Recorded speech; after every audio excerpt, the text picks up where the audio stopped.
Well, for a look now at what's making news in print and online, and we're joined by rural podcaster and PhD candidate at Deakin University, Kirsten Dioprese. Good morning, Kirsten. Hi, Steph. Hi, Michael. Good morning. Well, first of all, we've been hearing from one of the meteorologists who was stuck in Florida with this Milton the monster, but it's also coming up on the front pages of the papers. Yeah, look, this satellite images is on a few of the papers. You can just see how big it is and the destruction, those pictures that we're seeing that it's caused. And so it tore through Florida as a Category 3 hurricane. But what I want to talk about is just some of the misinformation that's been coming out as well. And we know that natural disasters are really sort of the place where we can get a lot of this misinformation and disinformation. And there's a really good article out by the ABC talking about how to spot a fake just before you share it, because we see something wild and we immediately think, right, I want to share that to our friends. But first question to ask is, what is the source? Is it a trusted source? So that's often, is it a news outlet that you trust? But sometimes we know that eyewitnesses are just people on the ground and they have the best footage, but it is worth trying to find out, has it been verified by someone else before you share it? Or kind of thinking, okay, what's in this as well, in terms of, have I seen this before or heard it before? So we know crocodiles and sharks seem to appear a lot. Look out for those. And even some of the sort of the sounds, people mash clips together, or they take sounds from previous disasters and pop them over footage. And also another one to check is the time that it came out. So this particular hurricane, there were people doing, fakes days, even a week before it came out, because we knew this was coming. So they were trying to get the jump on it. Another thing to think about is, what is the agenda? So monetization happens on platforms, so people can make a lot of money by getting a lot of views for some of these platforms. Otherwise, it could be political. We know there are some really bad actors out there who like to hurt Western democracies when a time of chaos happens. So like Russia is an example of that. Or could it be linked to some sort of conspiracy theory? There's been some conspiracy theories floating around with this one, that there are government agencies who can control or modify the weather, and so they're relating it to that.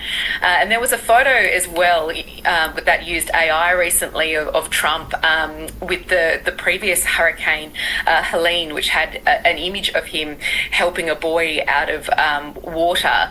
But that was, of course, AI. And again, you can check for that. Is it too good to be true is the first question. And then having a look, do they have that like shiny sheen of AI? Do the hands look funny? Are there any other clues? Does it look like a weird place to be? Are they dressed in a weird way for the situation? So all of those things are good to be mindful of when we have these storms. Yeah, certainly at first glance your eyes can deceive you, can't they? Let's take a look now at The Age, because it's got the front page of lobsters being back on the menu for Chinese diners. Yes, it's a very good news story, and I really love this image that they have of lobsters back on the menu. It's a picture in Beijing of sashimi, and what a magnificent dish it is as well. And I have to also point out the Mercury as well for its headline, which was Clause for Celebration. I do love a good play on words. And this story is dominating a lot of the papers, actually, because the lobster is really symbolising this sort of end of the $20 billion worth of sanctions. So yes, live lobster export is now reopened to China, but it is the last sort of trade embargo, the trade sanction to be lifted. So we've seen wine, barley, cotton, major beef exporters, timber. They were all banned. They've all been lifted now, but that was back in 2020, of course, under the Morrison government, when it was really political retribution when Scott Morrison had called for an independent inquiry into coronavirus, that China sort of snapped these embargoes down on some of our biggest exports. So the final one has been lifted, so that is a big win, really, for the federal government. And interestingly, from an industry perspective in agriculture, Asia, I think there's been a lot of learning about relying too much on a market. So it's great to have China back in the game, of course, but in these last few years, we've seen a real concentration on trying to diversify markets so that if something like this was to happen again, it wouldn't hurt so much. Okay, let's finish up with the story. The Age, Kirsten, on, and not quite uplifting for a Friday morning, but interesting story, how we die in Australia.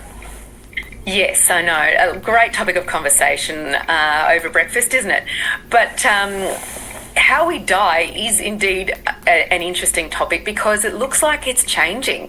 So historically, since the 1960s, heart disease has been the leading cause of death in Australia, and it still is, but only by a few hundred. What's happening now is dementia is sort of poised to take over the title of how we die, and that's really because we are living longer and because we've made several medical advancements, certainly in heart disease and other areas.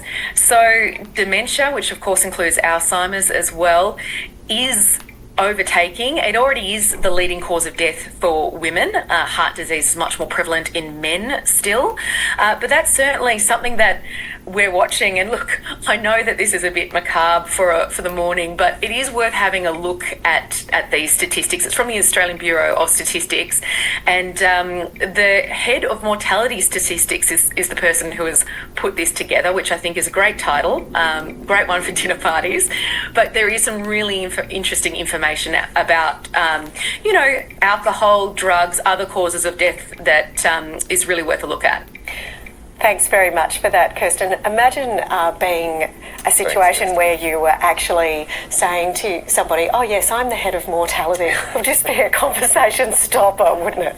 Yeah, interesting figures there, and also great ways for people to have a think and potentially how they avoid those outcomes.